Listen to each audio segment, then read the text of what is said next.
Wasting any moment now, I would like to call upon stage former Chief Justice of India, Justice D.Y. Chandrachud. Who better to speak on transforming the Indian judiciary than someone who has the first-hand experience, right? And for this conversation, I would once again like to invite Navika Kumar on the stage.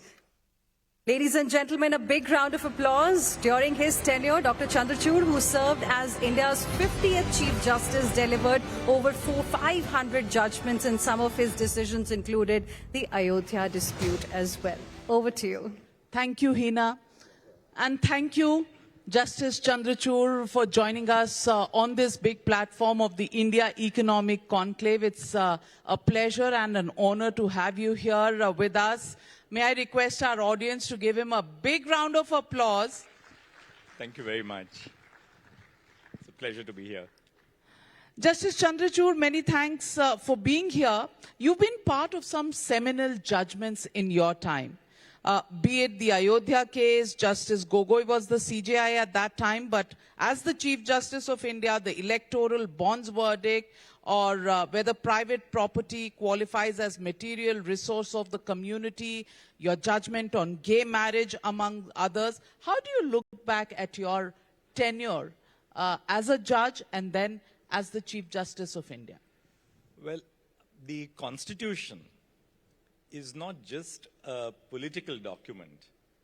It's a document which has a vision for social transformation. And as judges, I believe we had a very vital role in the overall vision of the Constitution to socially transform Indian society.